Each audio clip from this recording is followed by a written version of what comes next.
Let's talk about setting goals.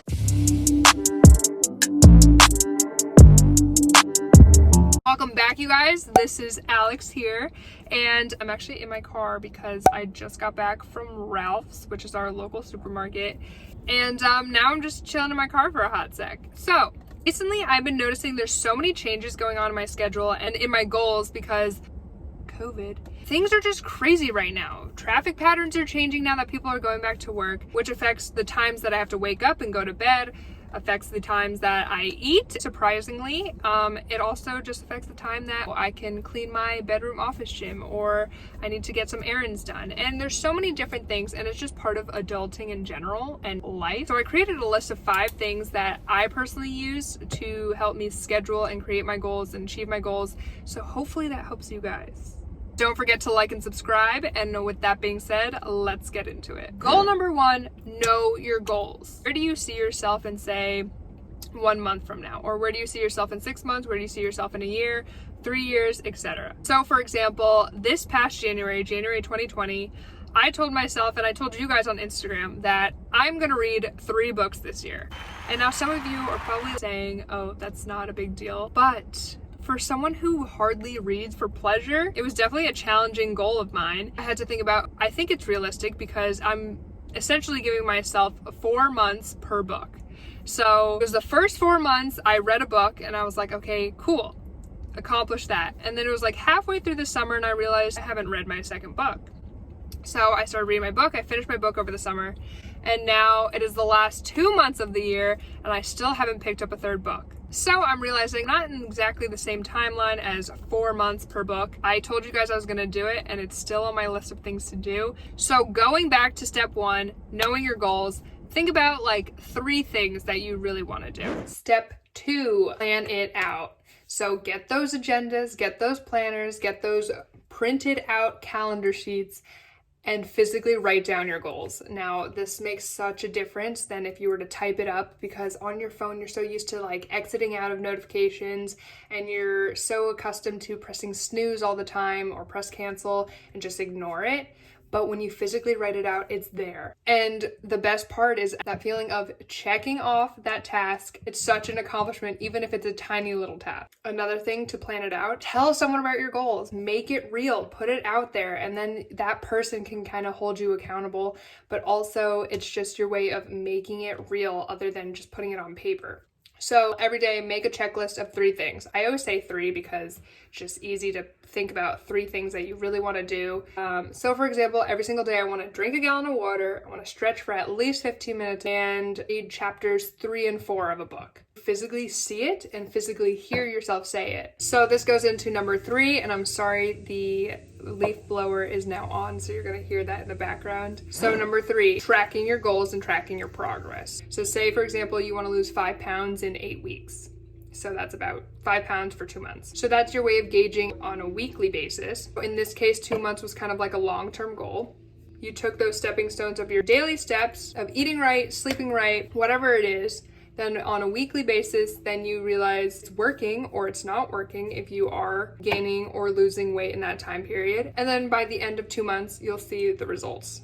And then your long-term goal is essentially achieved. So if you're looking, this is just a little plug, you can go to passionplanner.com and actually get a free PDF. And I'm going to be using the PDFs until the end of December, and then I'll be using this. Now it's still in its wrapping because I'm waiting for 2021 to use this because it's a 2021 12-month planner. It comes with the month, it comes with the week, and yeah, I'm just really excited to use this. And now we're going to step number 4, and that is going to be having a backup plan. There are going to be so many times when something pops up and you're not able to actually achieve that goal for the day. So for example, something pops up like a pandemic. Coronavirus! And you can no longer go to the gym. You're going to have to figure out how to adapt. So the day that the gym closes, you're not able to work out. That's okay. What are you going to do the next day to essentially make up that time? So maybe you're going to put in an extra 15 minutes of cardio. Also, there are going to be so many days when you are beat tired and you feel like I really just need to listen to my body and I need to take a rest day from doing anything, whether that's work, whether that's working out, whatever it is. And that's fine too, because taking that one rest day is not gonna kill you, okay? So taking that one rest day that day actually should give you an idea. When you're planning your following week, you should add that extra rest day if you need it. And it's actually kind of funny because I used to write in the Saturday section of my planner, I would write, don't do homework. Because if I didn't write that, I would feel like, oh, I'm missing something. I should be studying for something. But if I wrote that, that meant, okay, I'm good to go. I've done my homework for the previous week. I don't need to freak out and I can relax for a second. So that was kind of like also me just being very high strung. I've learned to relax more ever since then. But it does give you an idea to think about every single week, add in those rest days, every single month, add in that rest day or that rest week. It's okay to take breaks because it's good for your mental health and to breathe and just take a chill pill for a second. You're okay. And in case you couldn't tell, I have migrated to the floor and I'm on to my 5th step, which is don't get discouraged.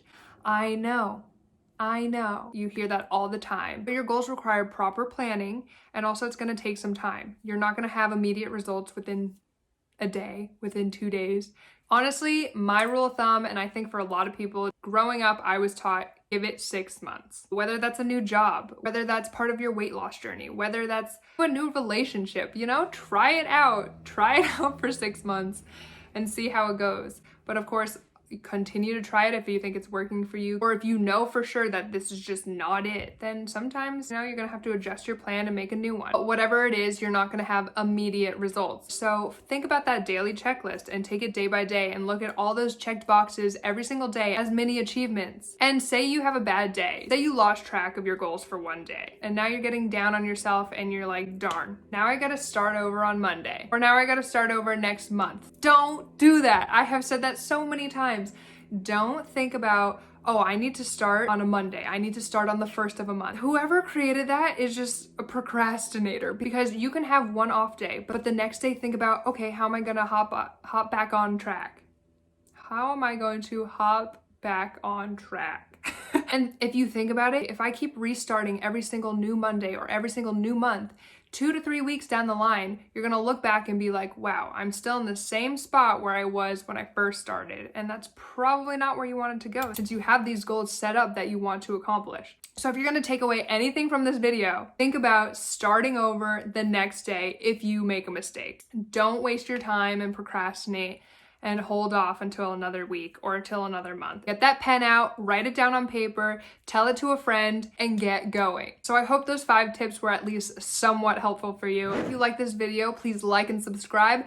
Follow me on Instagram for my workouts, and I'll see you guys next Thursday.